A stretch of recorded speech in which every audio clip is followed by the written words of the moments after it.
Jadi Allah itu menghalalkan jual beli dan mengharamkan riba. Jadi segala transaksi yang berhubungan dengan jual beli itu asalnya adalah halal. Nah, hukum halal ini, hukum boleh ini akan berkembang menjadi tidak boleh, menjadi makruh dengan praktek yang ada nanti bagaimana bentuknya.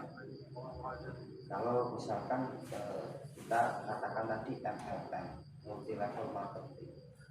Multi level marketing itu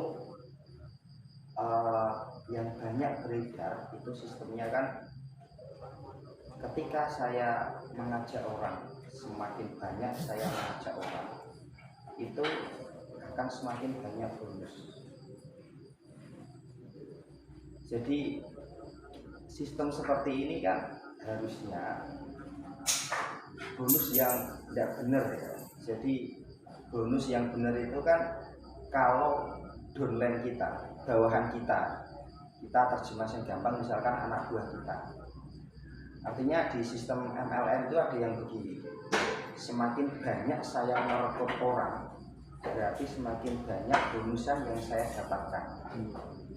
Nah, padahal dia belum menjual barang tapi sudah dapat bonus. Nah, ini yang jadi masalah itu. Artinya dari sistem itu yang menyebabkan dia bonus itu bukan dari hasil penjualan anak buah kita, tapi karena dari uang pendaftaran. Jadi bisa disimpulkan itu kayak begini ya.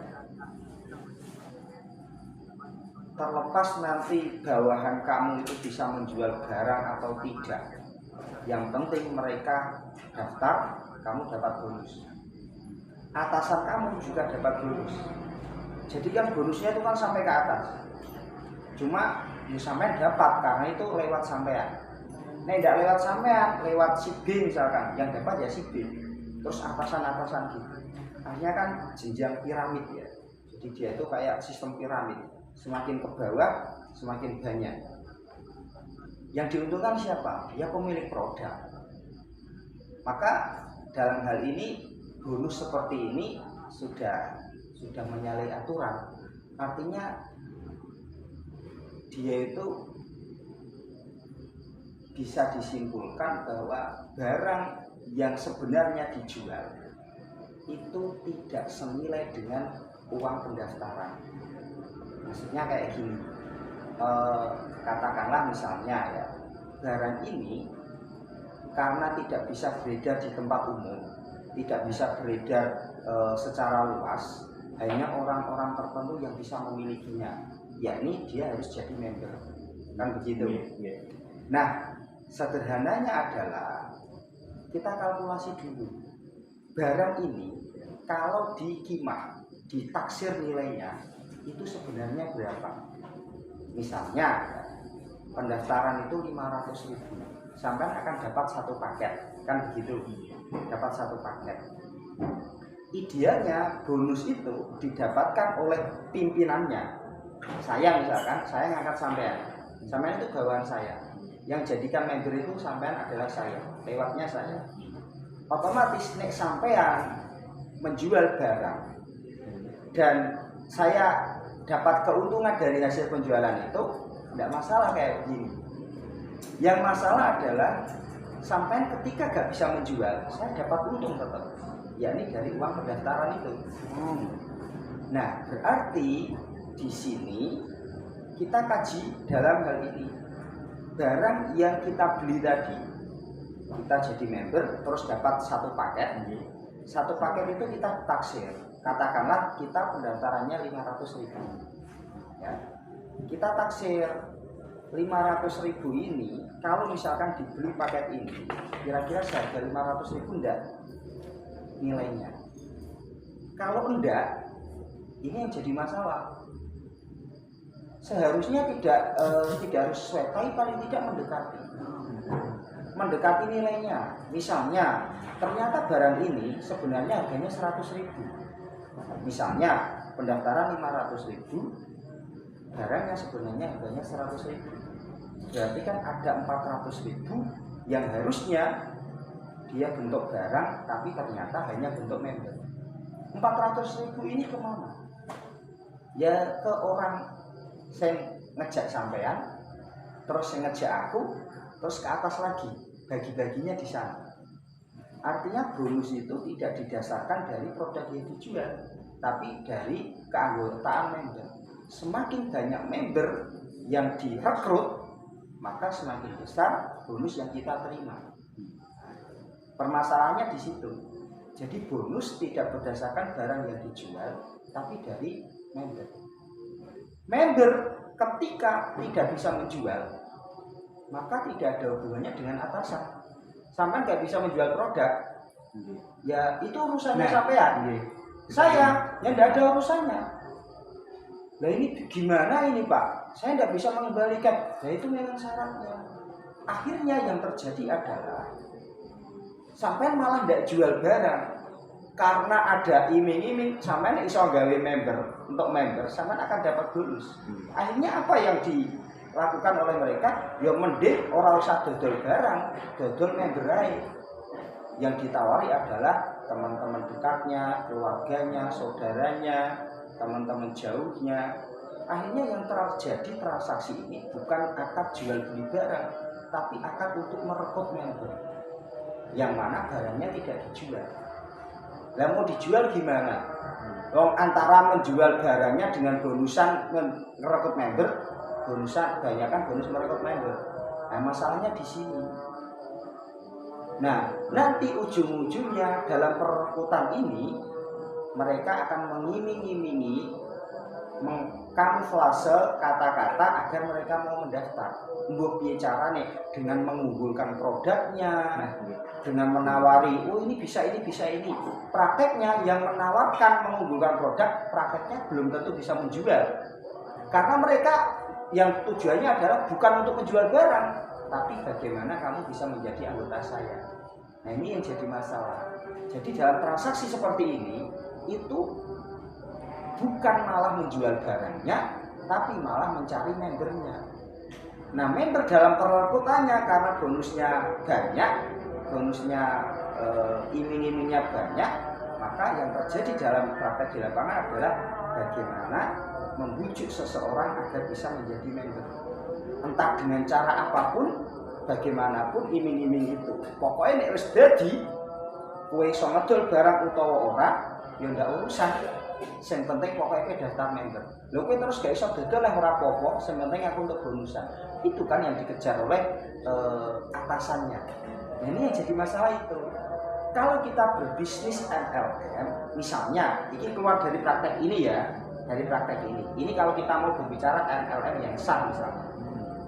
Saya punya barang, ya. Sampai jadi anggota saya, Mas Nuril ya. Sampai mau ndak bantu saya? Saya punya barang, ya. Barang ini jual Mas. Setiap satu penjualan sampean akan dapat bonus 50.000 misalnya. Sampean tak kasih barang 10. Ya, sampean jual harga 100.000 misalnya. Wes iki jualan barang iki. Entah dengan cara membeli atau tak kondisi itu prakteknya terserah.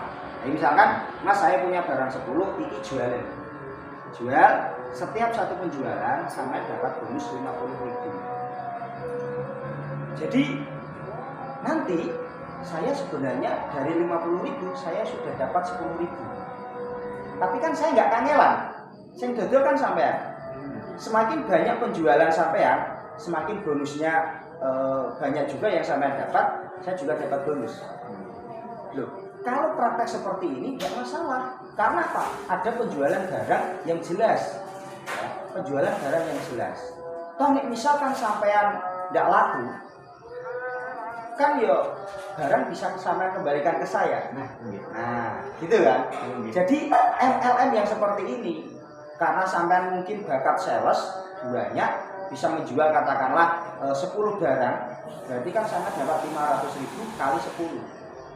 Nah, 50.000 kali 10 dapat 500.000. Tidak masalah, halal itu, halal. Saya dapat berarti 10.000 kali 10 dapat 100.000. Tapi kan buatan awal. Tidak masalah. Sampai juga misalnya ya, sampai mengakati dengan saya. Ngapunten, Pak Ustadz, saya pengen ngajak teman saya biar saya bisa dapat bonus, gimana caranya? Itu misalnya. Saya juga pengen dapat bonus. Pak Ustadz kan juga dapat bonus dari penjualan saya. Bisa enggak saya dapat bonus? Oh, enggak apa-apa Mas. Kalau sampean pengen merekrut orang, enggak apa-apa. Kasih 50.000 enggak apa-apa. Nanti sampean tak kasih bonus 5.000. Saya dapat 10.000, tak bagi 2 sama sampean. Tapi tolong Mas ya, maksimalkan penjualannya. Karena semakin banyak bonusnya, sampean juga semakin banyak. Praktek seperti ini tidak masalah, karena yang dijual adalah barangnya. Nah, di contoh yang awal tadi itu malah bukan menjual barang, sehingga dalam prakteknya saya yakin para member itu kecewa ketika dia tidak bisa menjual barangnya. Ini bagaimana barang tidak laku, apalagi ini penggunanya adalah orang-orang tertentu, misalkan dia jual obat kesehatan misalkan. Akhirnya kan obat kesehatan kan yang butuhkan kan orang-orang yang sakit, atau dia jualan skincare misalkan.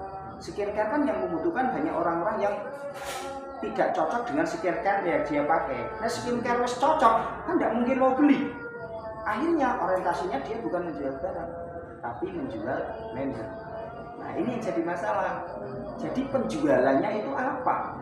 Bagaimana mungkin bonus bisa didapat tanpa menjual barang? Nah, nyarinya di situ. Ini cara oke, lah terus kowe dodol apa iso untuk bonus? Kan nggak ada ya. Jadi itu malah larinya kayak money game, pencucian uang. Jadi koyo begini transaksi kayak money game itu kan begitu ya, kayak ngerekut orang, untuk bonus ini ngerekut orang, ngajak orang. Nggak ada barang yang dijual. Praktek yang ada seperti tadi misalkan, barang tidak laku, barang bukan jadi Mas, barang laku rapopo. Tapi yang penting sampai bisa merekrut member untuk dapat bonusnya. Bonusnya berapa? 100.000. Lumayan. Akhirnya orientasinya sama tidak jual barang, tapi dapat member sama untuk bonus karena sampean itu membernya saya juga dapat. Dua untuk yang paling kaya siapa? Yang paling atas. Sanjai atas ini misalnya untung ya buat kamu sendiri nonton. Iya, buat kamu sendiri. Bilangin barangnya toh. Nek membernya dia dapat bagian, atasnya juga dapat bagian. Itu pasti begitu. Tidak mungkin nggak dapat apa-apa sementara nggak dapat apa-apa sama nyuruh merekrut member. Jadi itu pasti dapat. Nah, makanya dalam transaksi MLM itu kadang ada hal-hal yang disembunyikan, ada yang disamarkan. Nek sampean mau cross check kemana, coba sampean ketika merekrut member itu dapat bonusan itu masuk ke atas atau tidak, itu sampean nanti cross check, itu mesti oleh. Sekarang coba sampean telitinya gini loh ya, sampean itu kalau merekrut member dapat bonus ya, dari atasan itu nggak dapat, sing dapat itu mau sampean tok misalnya loh ya, misalnya. Tapi misalkan dari pendaftaran tadi sampai dapat member itu dapat uang 500 ya, 500 sampai dapat 100. 400-nya nanti dalam bentuk barang. Misalnya ya. Jadi ini uang 500 itu sampai kayak atasannya sampai dikasih 100, terus dikasih barang untuk sampai kasihkan ke member yang baru daftar. 400-nya kan masuk ke atasan. Sampai tahu 400 ini kemana? Kan enggak tahu loh. Enggak tahu kan? Makanya untuk mengetahui itu sama bisa taksir barang ini itu kira-kira senilai enggak dengan uang 400.000. Nek enggak senilai. Maka jelas ada uang sisa yang masuk ke perusahaan. Masuknya ke siapa? Ya ke atasannya sampean. Atasannya lagi. Itu kalau ML begitu. Barangnya itu ngaku-ngakunya itu wah ini 1 juta ini ya dijual bisa sampai 1.500. Orang boleh berkata begitu, tapi praktek di lapangan itu layak nggak dihargai segitu. Kan begitu. HP, contohnya HP ini ya, HP ini sama-sama ya punya sinyal 4G ya, sinyalnya 4G, internalnya sama-sama 128 GB, RAM-nya 4 GB. Spesifikasinya podo, tapi mereknya beda misalkan. Apakah barang ini layak untuk dihargai dengan harga yang sama? Kan tidak. Merek Samsung, merek Infinix, merek Xiaomi, merek Oppo punya harga yang berbeda. Nah, barang yang dijual oleh MLM itu adalah barang yang nilai brandednya itu rendah. Tidak ada sampai cek itu, tidak ada itu. Misalnya ya jual elektronik ya MLM-nya itu produknya buatan Samsung, tidak ada. Sampai bukan elektronik. Tidak ada. Karena apa? Ya karena dia apa? Demi menjaga produk ini tetap tidak terbuka untuk umum.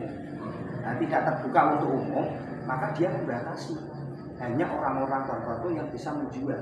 Akhirnya karena dia membatasi, dia bisa mengendalikan harga menurut mereka. Gitu loh. Nah, soal kualitas bagaimana? Nanti dulu. Soal kualitas nanti dulu. Kalau itu soal elektronik, sampai bisa bandingkan, banyak pembandingnya. Tapi kalau produk itu berkaitan dengan skincare misalnya, ya susah. Karena kondisi orang kulitnya itu beda-beda. Bisa jadi dia pakai merek mahal itu nggak cocok, pakai merek murah dia cocok. Tapi kalau soal elektronik misalkan, bisa sampai bandingkan. Loh, ini harganya mahal, ini harganya 2 juta, ini kualitasnya bagus. Sak bagus-bagusnya kualitas elektronik, pastilah dia dikenal dan dia diakui oleh banyak orang. Ya toh? Nek dia nggak diakui banyak orang, peredarnya terbatas, yang jual orang-orang tertentu, bagaimana dia bisa dikatakan baik secara kualitas? Iya begitu loh. Makanya kalau dalam praktek seperti tadi, itu malah bukan jual barang, tapi jual member. Bagaimana cara merekrut member? Orientasinya tidak jual barang, orientasinya mendapatkan bonus dengan cara merekrut member. Merekrut member prakteknya, karena dapat bonus semakin banyak member yang kamu rekrut, apalagi misalkan per 10 member dapat bonus 1 juta, dia akan menghalalkan segala cara. Wah ngapusi, wah kepiye, ini produknya bagus dan lain sebagainya. Jadi ini masalahnya di MLM itu begitu. Satu, tidak transparansinya pasti tidak ada. Kemudian yang dijual itu harus jelas. Saya tidak mengatakan MLM itu haram ya. MLM itu bisa halal, bisa haram tergantung prakteknya. Nah, saya praktek saya ngedol barang kayak mau tak contoh mau ada barangnya ada bonusnya, halal. Tapi nek sing kayak mau ora dodol barang malah dodol member. Itu kayak money game. Jadi itu akhirnya apa? Yang rugi siapa? Wong baru. Sampai misalkan member senior, ya ora rugi. Misalkan sampai daftar 500.000, wis yang merekod wong 6, kan wis duit 600. Ora apa-apa, tapi yang baru. Rugi enggak? Rugi. Wis ora iso adol barang, ora iso golek member. Ora pasar itu. Itu yang masalahnya di situ.